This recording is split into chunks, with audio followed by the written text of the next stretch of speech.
성전은 하나님께 인간의 죄를 용서해달라고 하는 속죄의 제사를 드리는 곳이었고, 또 성전은 하나님께서 참 작은 곳이지만 그 영광스러운 하나님께서 내려오셔서 임재하시는 곳이었습니다. 그래서 첫 번째 성전을 솔로몬 왕이 정말 아름답게 또 영광스럽게 그렇게 지어서 하나님께 봉헌을 하였습니다. 큰 자랑이었고 또 이스라엘 백성들이 크게 기뻐하는 그런 건물이었습니다. 하지만 주전 605년이 되어서 바벨론 왕 느부갓네살이 갈게미시 전투라고 하는 그 전투에서 큰 승리를 거둔 다음에 이 예루살렘에 있었던 성전을 약탈하고 다 무너뜨렸습니다. 그런데 성경에 보면 그것은 하나님께서 이스라엘 백성에 대한 진노였고 심판이었습니다. 왜냐하면 하나님께서 임재하시는 그곳에 백성들이 들락거리면서 하나님께 전심으로 이렇게 의지하고 하나님만 바라보는 것이 아니라 그들의 마음이 다른 데 가 있었고 산만해져 있었고 다른 마음들을 품고 있었기 때문입니다. 하나님을 섬겨야 함에도 불구하고 그들은 다른 우상을 함께 섬겼고, 그리고 그들이 가난한 사람들과 또 고통당하는 사람들을 억압하면서 자신들의 특권만 누리고 있었기 때문입니다. 두 번째 성전은 바벨론에서 돌아와서 스룹바벨이 지었던 성전인데 너무나 작고 초라해서 참 백성들이 슬퍼했었는데, 나중에 헤롯 대왕이 자신은 하나님을 제대로 믿지도 않으면서 큰 성전을 지었습니다. 46년 동안 그 성전이 예수님께서 살아계셨을 때, 이 땅에 계셨을 때 있었던 성전이었습니다. 그 성전 역시 정말 크고 아름답게 지었습니다. 그래서 그 당시에 있었던 속담이 헤롯 성전을 보지 않은 사람은 아름다운 건물을 보지 않은 것이다. 근데 예수님께서는 그 성전에 대해서 정말 또 비극적인 예언을 하십니다. 이 성전이 돌 하나 돌 위에 남지 않고 다 무너질 것이다. 왜 그랬습니까? 제사장들이 부패하고 바리새인들이 부패하고 그 백성들이 하나님의 마음을 알지 못하고 하나님 보내신 하나님의 아들을 전혀 알아보지 못했고 거역했기 때문입니다. 과연 주후 70년 되어서 로마의 티토 장군이 와서 그 성을 함락하면서 어마어마하게 많은 사람을 살육하고 예루살렘을 무너뜨리고, 그리고 성전이 돌 하나 돌 위에 남지 않도록 다 무너지게 했던 것입니다. 참 아름답고 또 화려한 그런 건물들이었는데 한결같이 그 건물들이 그렇게 아주 처참하게 무너졌고 다시는 이 예루살렘 위에 성전이 건축되지 못하였습니다. 근데 여기는 또 영적인 의미가 있습니다. 왜냐하면 신약 시대에 완전하고 새로운 성전이 세워졌기 때문입니다. 그 성전이 무엇일까요? 그 성전은 요한복음 2장 19절에 나오는 예수님 말씀을 우리가 생각할 필요가 있습니다. 너희가 이 성전을 헐라 내가 사흘 동안에 일으키겠다. 21절에서 그에 대한 설명을 하고 있습니다. 그러나 예수는 성전된 자기 육체를 가리켜 말씀하신 것이라. 자, 새로운 성전이 왔죠? 그 새로운 성전은 무엇입니까? 예수 그리스도의 육체입니다. 십자가 위에서 죽으시고 부활하실 그 예수 그리스도의 몸으로 예수님께서는 이전에 성전에서 담당하던 제사장들이 담당하던 불완전한 속죄의 제사를 완전하게 그리고 단번에 이루셨던 것을 우리는 알게 됩니다. 그러니까 신약 시대에는 성전이 건물이 아니라 예수 그리스도의 육체가 성전됩니다. 우리의 모든 죄는 예수 안에서 온전하게 속죄될 수 있기 때문이죠. 그런데 신약 성경에는 또 다른 성전이 나옵니다. 그것은 고린도전서 6장 19절에 나오는 말씀인데, 너희 몸은 하나님께로부터 받은 바 너희 가운데 계신 성령의 전인 줄을 알지 못하느냐? 너희는 너희 자신의 것이 아니라 라고 이야기하고 있죠. 자, 아까 제가 말씀드릴 때 구약 성전의 또 기능 중에 하나는 하나님께서 임재하시는 곳이라고 했는데, 신약 시대에 하나님께서 임재하시는 성전이 무엇입니까? 여러분의 몸입니다. 여러분의 몸이 하나님께서 거하시고 임재하시기를 기뻐하시는 거룩한 성전이라는 뜻이죠. 그러니까 이 몸의 주인이 누구이십니까? 우리 가운데 계신 하나님이신 겁니다. 여러분 몸을 건강하게 또 아름답게 잘 관리하시기를 바랍니다. 여러분의 몸으로 하나님의 임재함을 우리가 체험하는 곳이고 하나님께서 여러분 가운데 임하시기 때문입니다. 그러니까 구약의 성전이 하나씩 있었다면 신약 시대에는 성전들이 있습니다. 예수님께서 성전이시고 우리 각자가 또 하나님을 담보하고 있는 성전이시기 때문입니다. 이뿐만 아니라 신약 성경에는 성전 용어들이 많이 사용되고 있습니다. 그러니까 성전은 없어졌지만 성전에서 드리던 제사와 또는 하나님께 드리는 모든 속죄와 또 성소에 들어간다는 이런 표현들과 모든 그 신약 성경에 나오는 말씀들 가운데 성전에서 쓰던 용어들이 많이 사용이 되고 있습니다. 제사와 관련되어서 더 나아가서는 요한계시록에 가서 보시면 계시록 21장 22절에 성 안에서 내가 성전을 보지 못하였으니, 성전이란 말이 나오죠. 이는 주 하나님 곧 전능하신 이와 어린 양이 그 성전이심이라. 네, 종말에 영생에 하나님 나라에 성전 건물이 없는데 그 성전이 새로운 성전으로 전능하신 하나님 아버지와 그리고 예수 그리스도 그 어린 양께서 우리에게 성전이 되신다, 이런 표현이 나와 있죠. 자, 그렇다면 성전 건물들은 없어졌지만 우리 하나님의 마음 가운데는, 또 하나님 말씀 가운데는 이 성전이라고 하는 것이 얼마나 중요한가, 하나님께서 성전이라는 것을 얼마나 사랑하시는가, 또 신약 성경에서 얼마나 많은 성전 용어들이 사용되고 있는가를 우리가 볼 수 있습니다. 특별히 이 히브리서를 보시면 예수님을 소개하면서 예수님을 대제사장이라 이렇게 소개를 하고 있고, 또 구원받은 하나님 백성들의 삶을 성전에서 사용하는 여러 가지 제사 용어를 가지고 설명하는데, 예를 들어서 히브리서 9장 11절 12절 보시면 그리스도께서 장래 좋은 일에 대제사장으로 오사, 대제사장이라고 그랬죠. 예수님을 손으로 짓지 아니한 것 곧 이 창조에 속하지 아니한 더 크고 온전한 장막으로 말미암아 염소와 송아지의 피로 하지 아니하고 오직 자기의 피로 영원한 속죄를 이루사, 예수님의 피로 영원한 속죄를 이루셔서 단번에 성소에 들어가셨느니라. 그죠? 이 성소에, 거룩한 곳에 들어가는 것은 제사장 외에는 할 수가 없습니다. 구별된 거룩한 제사장들 외에는 할 수 없는데 예수님께서 단번에 그 성소에 들어가셔서 자신의 피로 화해될 수 없었던 거룩하신 하나님과 그리고 하나님 백성들을 그저 만나게 하시는 일을 하셨다는 것을 이와 같이 그 구약 성경의 용어를 가지고 사용을 하고 계십니다. 그러면서 히브리서 10장에 보시면 그러므로 형제들아 우리가 예수의 피를 힘입어 성소에 들어갈 담력을 얻었나니. 우리는 하나님과 원수이기 때문에 여러분, 만약에 전쟁 중인 두 나라가 있다면 상대방의 나라의 국민이든 군인이든 그런 사람들이 이 적국에 들어가게 되면 전시 상황에서는 바로 죽여도 누가 비난을 하지 않습니다. 이게 원수지간이죠, 그죠? 그런데 하나님과 우리가 원수 되었을 때에 하나님께서 예수 그리스도를 보내주심으로 그의 피로 말미암아 그 제사를 기뻐하시고, 예수님께서 먼저 성소에 들어가셨는데 그 피로 말미암아 우리가 주님 앞에 나아갈 때, 하나님 앞에 나아갈 때, 그죠? 거기에 담력이 생기게 된 거죠. 언제 어디서 우리가 하나님을 만나든 예배하든 우리 하나님께서는 우리를 원수로 보시는 것이 아니라 하나님께서 우리를 당신의 사랑하는 백성으로, 자녀로 받아주시는 것.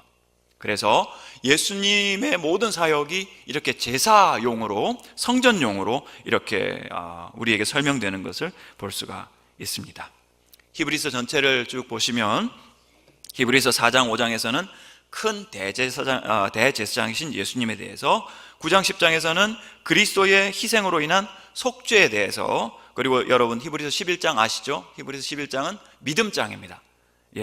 그 다음에 12장 13장에서는 성전의 궁극적인 의미와 목적인 거룩함에 대해서 이야기를 하고 있는데, 이제는 예수님의 큰 대속으로 말미암아 우리의 삶에서 온전한 성전의 삶이 성취되어야 된다. 다시 말하면 거룩한 삶이 온전히 이루어져야 되고 또 성취되어야 된다는 것을 이 히브리서 12장 13장 오늘 읽은 13장에서 특별히 강조를 하고 있습니다. 왜냐하면 여러분, 성전은 거룩합니다. 왜 성전이 거룩합니까? 하나님께서 거룩하시기 때문이죠. 그렇다면 하나님 백성들은 거룩해야 되는데, 우리가 뭐 거룩하다고 해서 이렇게 둥근 태양이 우리를 따라다니는 게 아니라 우리의 삶과 모든 결정에서 예수님을 닮은 삶, 하나님을 닮은 삶, 세상과 구별된다는 의미죠. 이 거룩함이라는 뜻은 구별된다는 뜻입니다. 세상 사람들 같이 살지 않는다는 뜻이죠. 하나님을 생각하며 산다는 뜻입니다. 히브리서 12장 14절 보시면 우리는 여기 말씀에서 이것이 없이는 이라고 이야기하지만 정확한 의미는 거룩함이 없이는 아무도 주를 볼 수 없느니라. 여러분, 거룩함이 없으면 하나님 만날 수가 없습니다. 우리를 구원하신 예수님이 거룩하시고 그의 모든 제사가 거룩하시고 그 예수님의 모습과 구원이 우리에게 요청하는 것은 너희들도 구별되어라, 세상과 달리 살아라, 다르게 생각해라 하는 뜻입니다. 그래서 특별히 오늘 말씀을 통해서 히브리서 결론 부분에 나오는 이 말씀이 우리에게 주시는 요청 세 가지를 우리가 나누자면은 바로 세 가지의 제사를 드리는 것인데, 첫 번째 찬송의 제사, 두 번째 나눔의 제사, 세 번째 산 제사를 드려야겠다 하는 말씀을 주님 안에서 나누고자 합니다. 첫 번째, 우리는 찬송의 제사를 하나님 앞에 드려야 합니다. 13장 15절 아까 읽은 말씀 한번 보십시오. 그러므로 우리는 예수로 말미암아 항상 찬송의 제사를 하나님께 드리자. 이는 그 이름을 증언하는 입술의 열매니라. 여러분, 예수님께서 죄 용서의 제사는 다 드려주셨습니다. 그렇다면 구별된 우리 그리스도인들의 삶에서 드려져야 되는 첫 번째 제사는 찬송의 제사입니다. 구약 성경과 달리 구약 성경에서는 구약 시대에는 그저 짐승을 가지고 와서 이렇게 제사를 드렸습니다. 하지만 이제 우리가 어디서나 하나님의 임재 앞에서 담대하게 드릴 수 있는 그 첫 번째 제사, 요청되는 제사는 찬송의 제사입니다. 여러분, 저도 그렇고 여러분도 그렇고 우리는 우리 자신을 너무나 잘 압니다. 우리의 입술이 얼마나 실수가 많고 또 부정한지.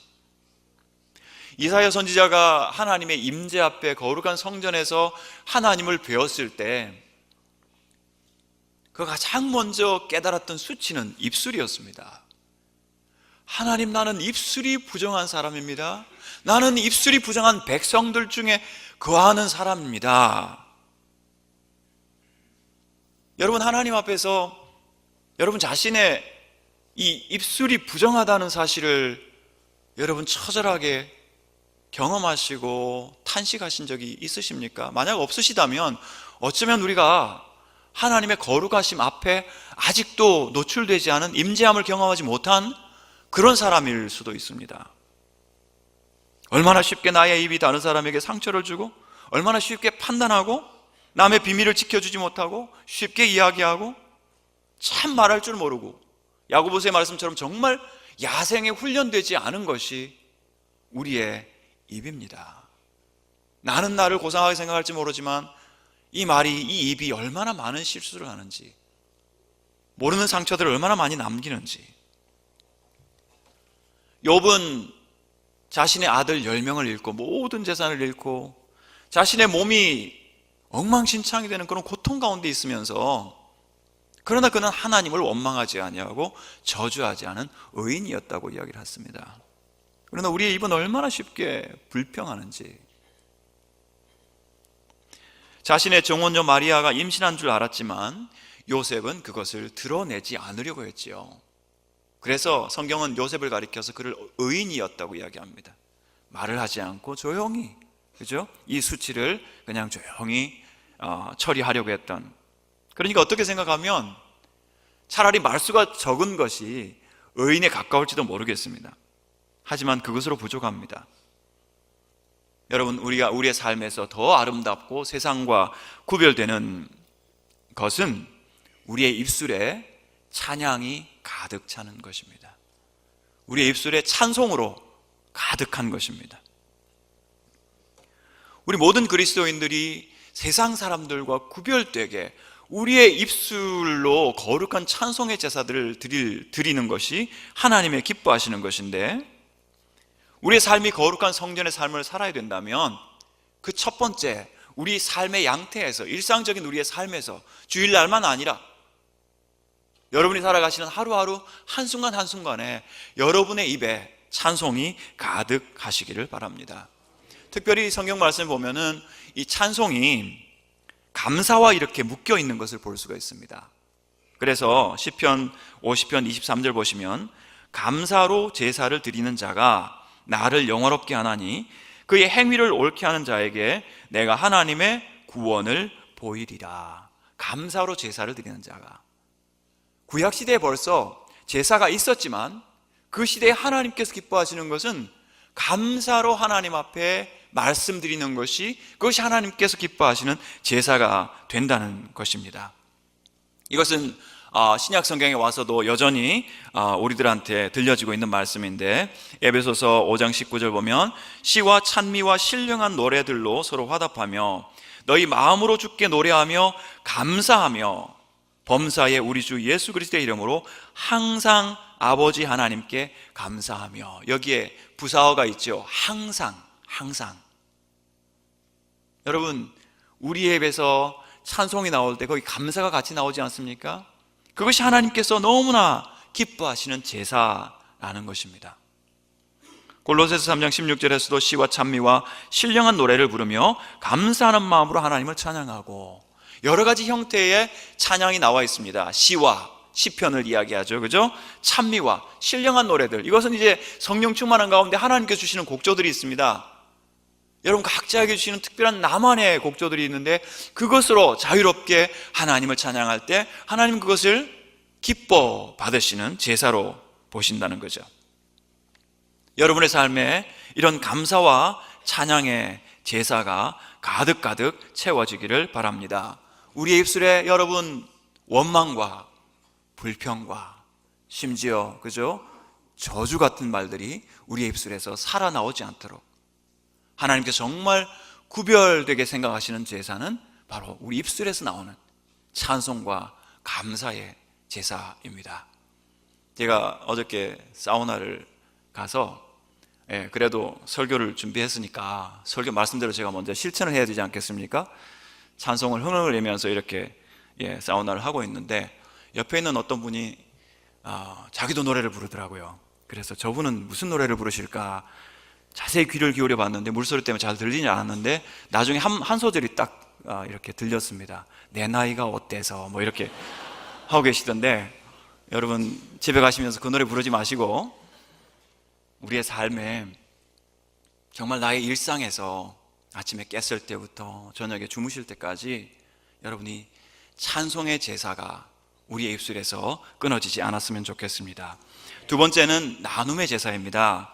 13장 1절에서 형제 사랑하기를 계속하고 손님 대접하기를 잊지 말라. 13장 16절 오직 선을 행함과 서로 나누어 주기를 잊지 말라. 하나님은 이 같은 제사를 또 제사라고 하고 있죠.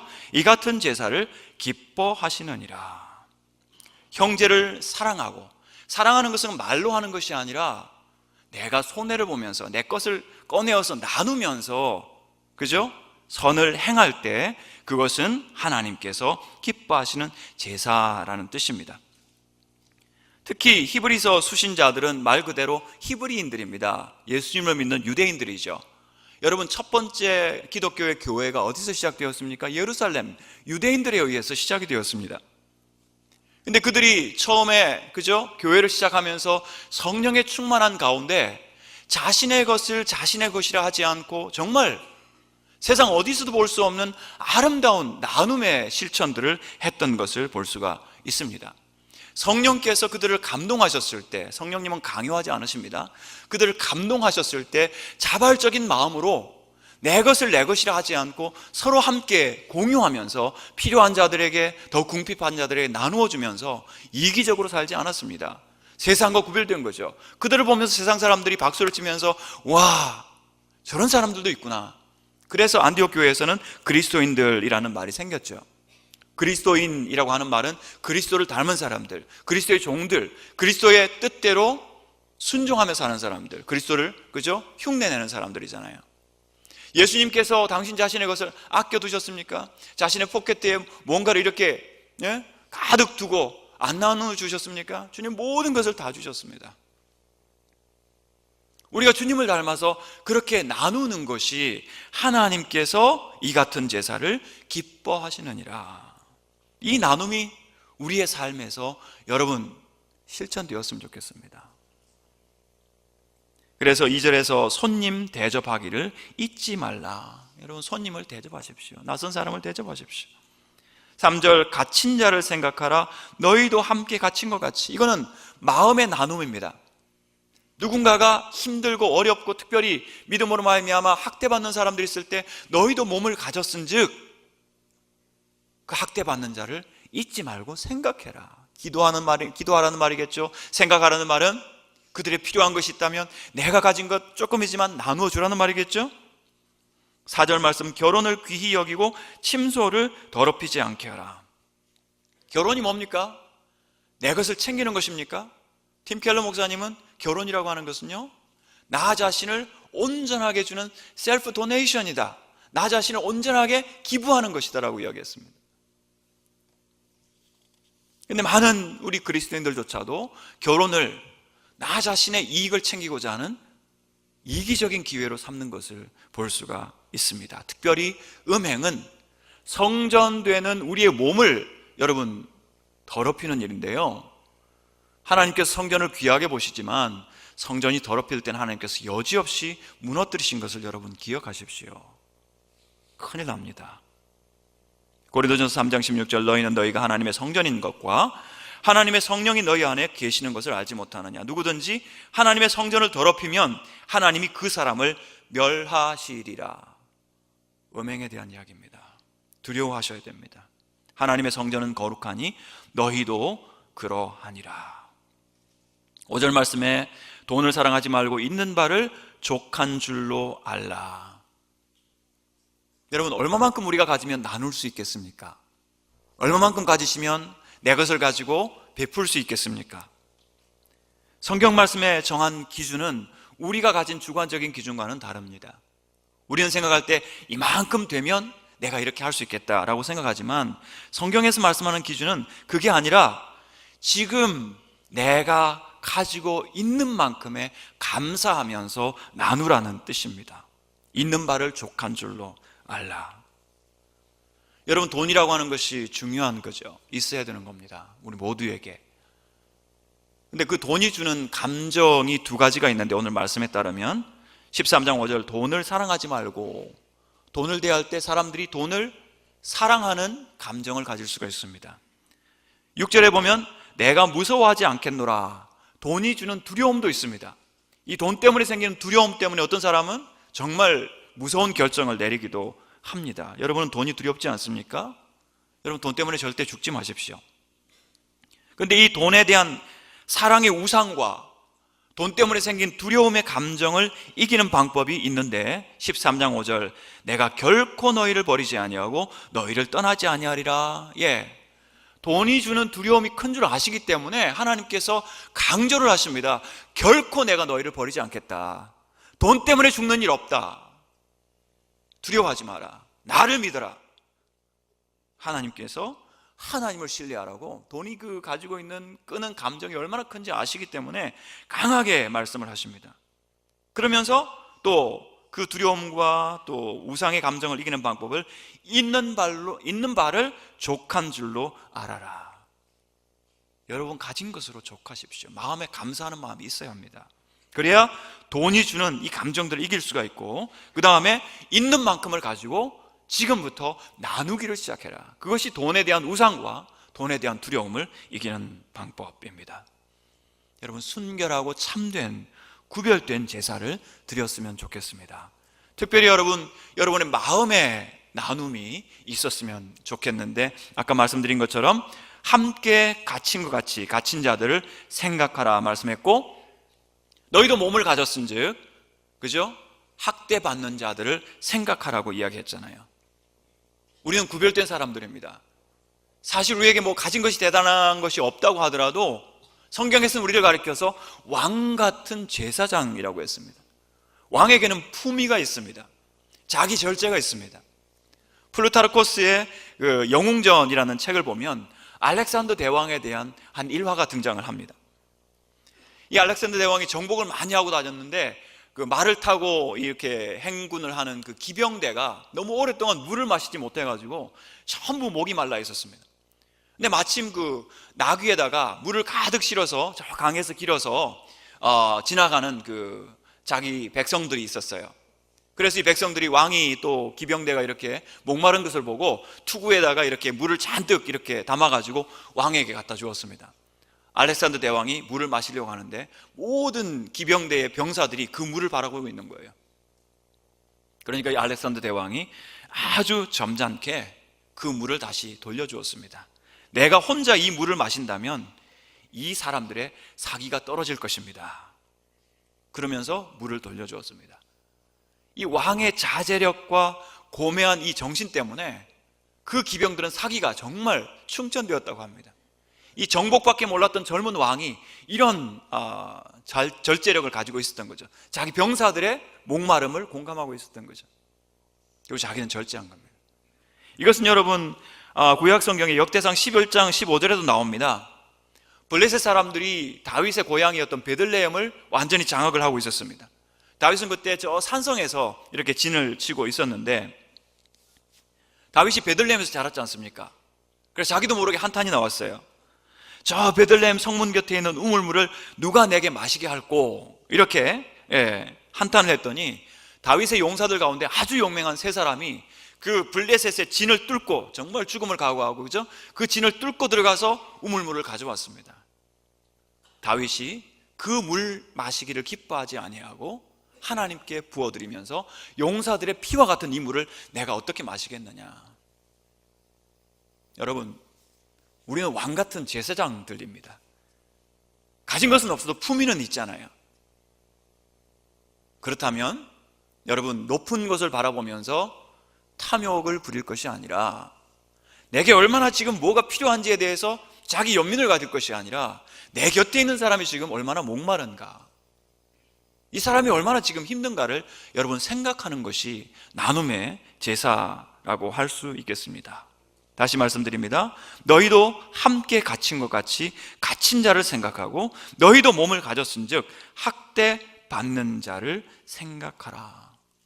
여러분 공감해 주십시오. 어려운 사람이 누가 있나 한번 돌아봐 주십시오. 그래서 세상 사람들처럼 높은 곳만 향해서 더 많은 것만 향해서 여러분 끊임없이 달려가다 그냥 지쳐서 쓰러지지 마시고 곁에 있는 분들 보면서 함께 나누는, 성령께서 여러분을 감동하시는 대로 하루하루 순종하시면서 나눔의 제사를 드리시는 사랑하는 참빛교회 모든 성도들 되시기 바랍니다. 세 번째 마지막 제사는 산제사입니다. 우리 몸으로 드리는 살아있는 제사입니다. 로마서 12장 1절 말씀인데요, 혹시 띄워주십니까? 같이 한번 읽어보겠습니다. 시작.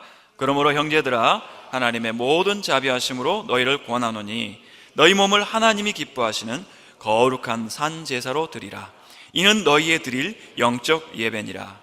너희는 이 세대를 본받지 말고 오직 마음을 새롭게 함으로 변화를 받아 하나님의 선하시고 기뻐하시고 온전하신 뜻이 무엇인지 분별하도록 하라. 아멘. 우리에게 산제사를 드리라고 합니다.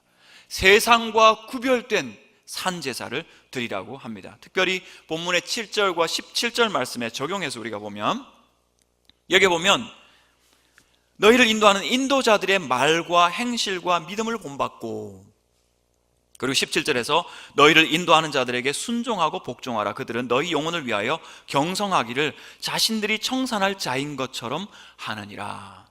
이 말씀은 무슨 말씀이냐면, 특별히 7절에 있는 말씀은 옛날에 너희를 위하여 복음을 전해주었던 그 사람들의 말씀과 행실과 결말을 지켜보고 예수를 잘 믿었던 우리의 조상들을 보고 그들의 행실을 본받으라, 이렇게 말씀하고 있고, 두 번째 17절에서는 지금 너희를 지도하고 있는 영적 지도자들, 말씀을 증거하는 자들, 영혼을 돌보는 자들, 이들의 말을 너희들이 주의하여 듣고 그들의 말을, 그죠? 잘 이렇게 복종하라. 왜냐하면 여러분을 위해서 돌보는 분들의 마음은 정말 여러분한테 빚진 것처럼 어떻게 하면 여러분의 영혼을, 여러분에게 하나님 말씀을 바르게 증거할까, 이것을 고민하면서 기도하시는 분들이라면 여러분 그들에게 순종할 뿐만 아니라 그들로 하여금 그것이 아까 17절에 나오는 말씀처럼 즐거움으로 하게, 마지막 절에서 즐거움으로 하도록 그렇게 여러분들께서 마음을 쓰셔야지, 그렇게 하지 않고 근심되게 하면 우리에게 유익이 없다고 하는 것입니다.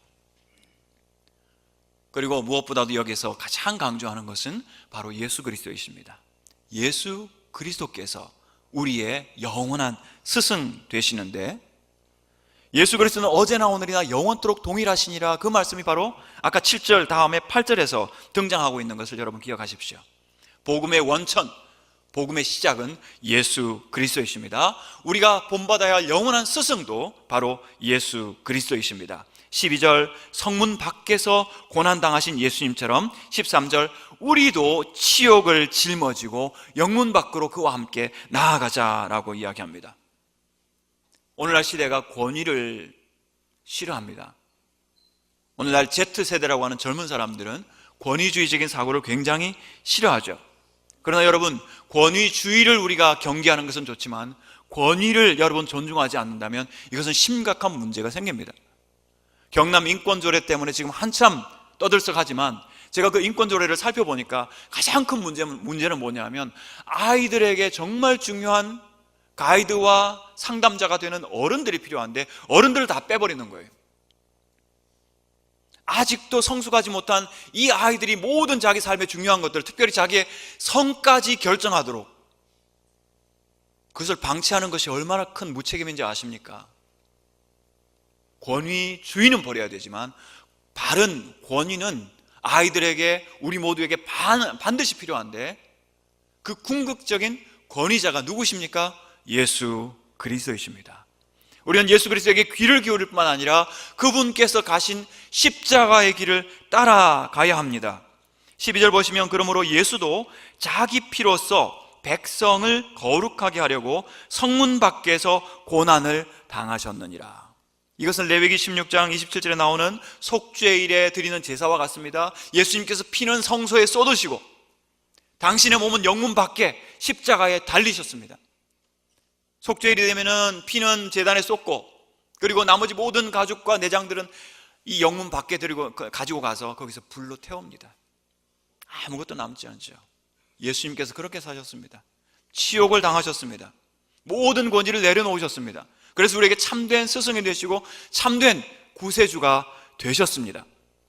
그분이 온전한 제사를 하나님께 드렸다면 우리들도 산 제사를 드려야 합니다. 이 세대를 본받지 말고, 이 세상 흉내 내지 말고 오직 예수 그리스도 본받아서, 때로 우리한테 치욕이 온다 하더라도, 나에게 손해가 온다 하더라도, 나에게 굴욕이 온다 하더라도 두려워하지 말고 여러분 이 예수님의 길을 따르시기를 바랍니다. 팀 켈러 목사님의 그 이야기 설교를 한번 들어보면, 한 여성이, 예수를 전혀 모르는 여성이 교회를 찾아왔는데, 그 무신론자가 왜 교회를 찾아왔을까요? 그분이 회사에 이렇게 입사를 하자마자 결정적인 실수 하나를 저질렀습니다. 그것은 해고하기에 충분한 사유였습니다. 근데 그 회사에서 아주 인정받는 어떤 분이 회사의 많은 그 높은 분들에게 내가 제대로 가르쳐 주지 못해서 이런 실수를 저질렀습니다. 제 잘못입니다. 이렇게 하는 거예요. 그분의 머릿속에 그냥 확 지나가는 것이, 이것은 인간이 아니라 하나님으로부터, 아니면 신적인 것이다 라는 생각이 든 거예요. 그래서 그분한테 물었죠. 당신 어떻게 그렇게 저를 위해서 이야기해 줄 수 있습니까? 저는 예수 믿는 사람입니다. 그 한마디 듣고 교회를 오는 거죠. 여러분, 세상 사람들은 손에 조그만 머리털끝만큼도 보지 않으려고 얼마나 치열하게 싸우는지 모릅니다. 우리는 뭐가 달라야 될까요? 어떤 제사를 드려야 될까요? 우리를 위하여 치욕당하신 예수 그리스도를 본받는 그 제사를 여러분 드리시기를 바랍니다. 사랑하는 참빛교회 성도 여러분, 우리가 드려야 될 세 가지 제사 말씀드렸죠. 첫 번째 어떤 제사입니까? 찬송의 제사, 두 번째 나눔의 제사, 세 번째 산제사. 이 제사를 드리시는 거룩한 하나님 백성들 되시기를 예수 그리스도의 이름으로 축복합니다. 함께 우리가 통성으로 주님 앞에 기도할 때 하나님 거룩하게 살지 못한 죄를 용서하여 주시고 찬송의 제사, 나눔의 제사, 거룩한 산제사 주님 앞에 드리는 삶을 살게 하옵소서. 주님 앞에 기도하겠습니다. 하나님 아버지, 우리를 불쌍히 여겨주시고 하나님의 은혜와 도우심으로 예수님 닮아 거룩하게 하여 주시옵소서. 주님, 치욕과 굴욕을 당하더라도 손해보더라도 예수님 닮아 살아가는 거룩한 주의 백성들 되게 하시고 찬송과 나눔과 거룩한 산제사로 주님 보신 주님 만나는